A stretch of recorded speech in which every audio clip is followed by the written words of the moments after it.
So in the most recent poll that I put up, I asked if you wanted me to review a Tearlaments deck, and the majority of you said yes, so that's what we're going to do here. Don't hate me, alright? I feel like a bit of a scumbag, but let's just get straight into it. The title of this video, or what's in the thumbnail most likely, is which version of Tearlaments is the best. We will be reviewing the deck list, so if you want to see those things, check the description for the timestamp. I will be reviewing what I think is the best version of pure Tearlaments in this video, and that's why I'm showcasing this match. So let's get straight into it. Starting off, we've got the Perla Rhino, very, very strong. Searching for the Sharon because we wanted to pitch that Yugioh, which we did. The mill 3 off Sharon revealed double Shuffler and the Kelbeck. Now, with the new Chainlink, Yugioh and Kelbeck activate, milling 10. The opponent reveals, or we reveal for the opponent, that they're on branded Blue Eyes, which is really cool. Props to them. But they do get 2 cards that they're going to be able to get advantage off of in the Tragedy and the Whitestone. So their hand's going to go from 5 to 7, and then 8 when they draw for turn. They'll likely draw some hand traps, but we'll see. For us, I think we milled the world of the deck. I'm not going to go into it. You'll see all the Chainlinks triggering. We're going to go Heartbeat, Chainlink 2, because the opponent's, I guess, Dragonstone is Chainlink 1 for some reason. Then Sulliek, Chainlink 3, Havnish, Chainlink 4, Rhinoheart, Chainlink 5, and the opponent then activates Tragedy as Chainlink 6. So Tragedy searches Aluber, that's fine. We're going to now resolve the Rhino to special summon to field and pitch the Merly. So this indicates here that now we, on a new Chainlink, will be able to go Merly Fusion. So we've used Havnis, which we're doing right now, to put back Rhino and Havnis and bring out Kit Kalos. Now, this is where I find people get confused about. There's so many things happening. How do I actually optimally arrange my chain links, and which fusions do I want to trigger, and do I want to waste my Merly now or wait till I put Kalos in the grave and then trigger Rukalos off Merly? What do I do here? Well, it is scenario dependent, so unfortunately you're just gonna have to play and practice to get used to it. I could spend hours talking about how the different scenarios break down, but I'm not going to do that because you'll probably be bored out of your mind. But let's just continue on here and resolve these chain links. So the Sulliek brings the Merly back to hand, and the Heartbeat brings the Sulliek in the grave back to hand as well. New Chainlink, Kit Kalos Chainlink 1, and Merly Chainlink 2. Why? Because I do actually have a fusion. I'm going to put back Merly and DD Crow, bring out Mud Dragon. This is another level 4 to make an Xyz rank 4 play or a link material for the future. That's all the Mud Dragon is. It's just another body for an extender. Off of Kit Kalos, we search Scream. Again, why would I search Scream? Because I noticed off of the first 13 cards or whatever that I milled, which is crazy to say, I didn't mill a Scream yet. So I'm going to go ahead and activate Scream. When I trigger Kit Kalos, this is going to initiate the mill of an additional 11 cards. 5 from Kit Kalos, 3 from Merly being summoned off Kit Kalos, and then 3 from Scream. That's 11 cards plus 13. That's 24 cards milled out of my deck on turn 1. Okay, I'm hitting everything possible. The only name I have left to fuse with, though, is Sharon, and 1 Sharon's on the field, meaning I only have 1 left in the deck. So out of 22 cards left in the deck, we're literally about to mill half of our deck. Can we hit that Merly, or the Sharon? Let's find out. So we're going to go ahead, send, trigger Kit Kalos on Chainlink 1, Merly Chainlink 2. You always want to make sure you protect your monster mills so that it doesn't get like gammed or something. So Scream goes on Chainlink 3. And then we're going to go ahead, mill 3 again. Let's see, what do we hit off of those first couple of mills? We do mill the Scream, that's good. We can't use Sulliek or Merly because we already used them this turn, same with the Yugioh. But we can trigger the Scream to search for Crime if we don't mill it off of this 5, off of Kit Kalos. We do indeed mill the Crime, so we can't search it unless we put it back, but at this point it's too late because the trigger effects are going to activate now. But we do mill the Sharon, and that's what matters. Why? Because this is going to allow us to make the Rukalos. So Sharon effect, put back the Kit Kalos and Sharon, bring out Rukalos. And then off of Scream, we can't do anything because we have Sulliek in hand, Sulliek in grave, and Crime. So we have no more traps to search. We go into a rank 4, Abyss Dweller. This is going to turn off the opponent banishing Tragedy to get back Branded Fusion or any other graveyard effects that they might want to activate. And it's just a strong play overall because it's going to also boost up our field for the Rukalos and the Mud Dragon since it has a water as material. And then the Mud Dragon and Merly, well, I guess the Mud Dragon boost doesn't really matter because we're going to link it off for Sprite Elf. This is the tech option that I choose to play and what I think is the strongest version of the deck. Why? Well, I don't know if I'll go into it in this clip here, but basically Stein is the best option because it's not only amazing in the mirror match, it also beats every rogue deck you can possibly imagine, I'm pretty sure. The only things that beats my board that I'm about to set up here are 3 specific cards. Forbidden Droplet to send a monster, which, puts you negative on resources. Dark Ruler No More, which nobody's really playing right now. And Super Polymerization, which again, even if you do any of those things to shut off part of my board, like I have Sulliek for a monster negate still. I'm going to be able to play during your turn with like a Havness in hand. I have Scream to mill still. Like, this is why Dark Ruler's not good against Tearlament. Like, you negate what's on my board, but I'm just going to put up new stuff anyways. I'm going to fuse off the Rukalos on field, put it back in the extra deck, and probably bring it back out again so it's not negated. Like, it's insane. But the Yugioh setup is insane. So what do I have on board here? I've got your graveyard is negated for the whole turn. Special summon, negate, and destroy. Negate and destroy any spells or traps. You're going to try to evenly me? You can't do that, sorry. Monster negate and Sulliek with Ascend to, Elf, bring out Merly, send the Merly, play on your turn, do whatever I want, and then another monster negate with the Infinite Impermanence. This is literally unbreakable unless you have one of those 3 cards. I mean, I guess a Kaiju and stuff would work too, technically, so I shouldn't say it's completely unbreakable. But, what are you going to do? Kaiju me once? You still have to deal with the rest of the field, right? Like, it's too much to deal with. It's too much. Plus, I have Grave Shufflers, like, and then again, your graveyard is turned off anyways. Like, it's just so stupid. Anyways, let's see what the opponent's going to attempt to do. They've got 8 cards in hand, I think. We activate Dweller in the draw phase. They're going to start with Albion pitching the opening. That's fine. Draw a card. Summon Aluber. That's their normal summon for the turn. We're going to trigger Scream. This is probably a misplay. You don't want to trigger Scream here, but I'm so confident that the opponent has nothing to break the board that I don't even care. And off of the Scream mill, we do mill Havness and Rhino. Not going to activate Rhino because there's no space on my board. I'd rather activate the Havness to bring out the Kaleido. The opponent attempts to chain Branded in red. We are going to negate and destroy with Yugioh. We have infinite materials to banish to negate everything that the opponent's going to attempt to activate. And we have enough cards in our deck and 8 more to deal with whatever they have in their hand. And even if we didn't have enough cards, we just activate a Grave Shuffler, put things back, and we just put back 3 materials for a fusion. So that's, it's just broken. It's just more materials to mill off the top of the deck with Yugioh to negate. The opponent draws 1 off Max C, but we shuffle back the Aluber, so they can't even beat over anything. Not that they would want to anyways, because the Scream lowers their attack to 13. They can't even beat over Elf. If they beat over Cyberstein, that actually helps me because it opens up a monster zone. So anyways, they're going to attempt to activate Lost. Not only do we negate, but Yugioh will also destroy, so no continuous spell for you. Attempt to activate Theater, negate, and destroy with Yugioh once again.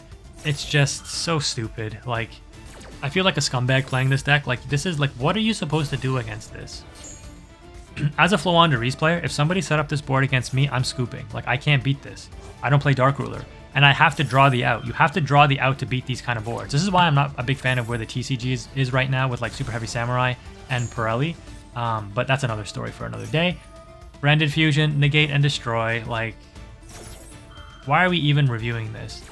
You guys should know already the power of Tearlament. I guess we're reviewing why this is the most powerful version of Tearlaments. The opponent is left with 2 cards in hand. If they attempted to special summon something, we would Rukalos negate. And then even if they were able to resolve some kind of monster, we would Infinite Impermanence and or Sulliek anyways. So the opponent was kind enough not to scoop, so I'm just going to go straight to battle phase and just end their misery. They can get their challenges for activating spell cards or whatever, sure. GG's to the opponent though, being a good sport and playing a really cool deck in Branded Blue Eyes. Good luck on the next one. I'm sorry that I had to play Tearlaments, but let's go ahead and review these deck lists before we wrap up the video. Alright, we're not going to spend too much time on this. I'm not going to break down the Tearlament deck in full detail like I've done with other deck lists because I'm sure there's a lot of videos out there that break it down much better than I could. But I'm going to review 3 versions, Tearlament with Mass Change, Tearlament with the Gravekeeper's Trap, and Tearlaments with Cyberstein. Of course, you can mix and mash these if you wanted to. I wouldn't recommend it because Tearlament is a deck that really needs to play a lot of engine cards, otherwise you will suffer and brick. This is why the deck is so good though, is because when you do play a lot of those engine cards, the deck is so powerful that you're consistently milling the cards you need. So playing Mass Change 2, this is a card that if you mill it, it does nothing, right? Just like with the Imperms, but you need to play Imperm as a hand trap. Mass Change 2 is specifically good for the mirror match and for decks that, play a lot of back row because you have access to the best 2 masked heroes in the archetype, in the Dark Law and the Acid. Acid will wipe a back row when you use it with Mass Change 2, sending the Rhino Heart to bring out the Acid, and then Mass Change 2 with any of the Tearlament names, because they're all dark, will bring out the Dark Law. Why is this good and synergized with the deck?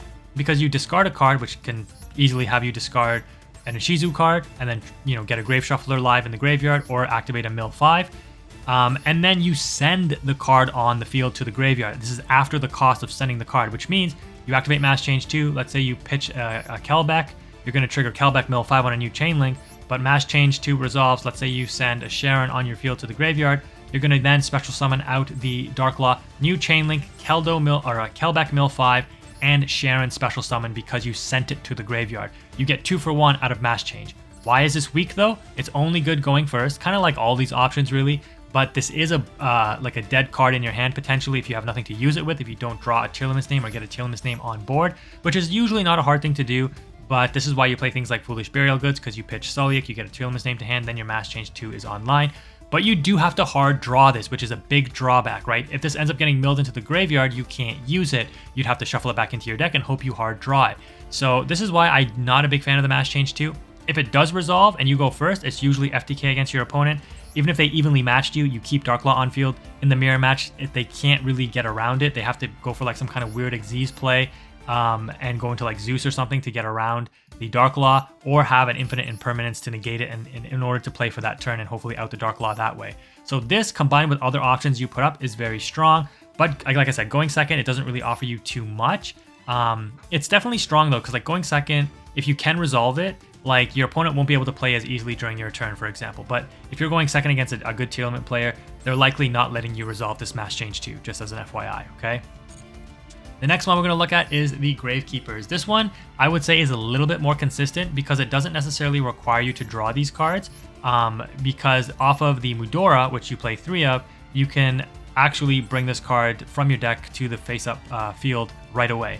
It does require you to have Mudora and another Ishizu card, though, in order for you to trigger the Mudora effect. So right there, that's a 2-card requirement. Again, not a huge fan of it. It's just, you need to have those cards in hand in order to do it, right? It's not like you can mill it and then activate them. So it's a bit of a problem that way. As well as the Exchange of the Spirit, you have to mill this card into your graveyard. Again, usually not a big deal. Just like Cyberstein, you have a high chance of milling it into the graveyard. If you do mill a lot, or in the mirror match, your opponent's milling your deck too, that's a positive. You can likely mill this in there. And then if you do set up the Gravekeeper's Trap, your opponent cannot activate any effects of any cards, not just monsters, in the graveyard. So this thing really shuts down the mirror match as well. And unlike the Dark Law, this cannot be impermed away unless they, flip up, set imperm and then flip it up, which takes a turn to do, which by that point they've likely lost. They'd have to like Kaleido spin it, but they'd have to do that before you get Exchange of Spirit in the graveyard, otherwise they can't fuse into Kaleido. So this setup, if you can get it going, is very strong. The problem is though, you have to draw the Mudora with another Ishizu card in order to activate this, and then you have to somehow get the Exchange of Spirit into the graveyard either through mills or through hard drawing the Foolish Burial Goods. This is why, or one of the reasons why, Foolish Burial Goods was limited to 1, because it just enabled a lot more consistency with this combo, but mainly because of the combo with Rainbow Bridge, getting 2 free materials, including the very OP field spell. So this version I'm not the biggest fan of, because again, things in the mirror match, it's good if you can resolve it, but again, going second, you're likely going to have trouble setting this up. And then non-mirror match, you're just going to get cooked. Like I played against this version with Floowandereeze. The opponent had the perfect setup. They had the Mudora into the pitching the Sacred Protector, activating Gravekeeper's Trap, and then I don't know if they got the Exchange of Spirit in the graveyard, but Floowandereeze doesn't care about that because I'm not activating anything in the graveyard. So it's a dead setup against non-mirror match, right? Which is a problem. So you're playing kind of bricky cards in the non-mirror match.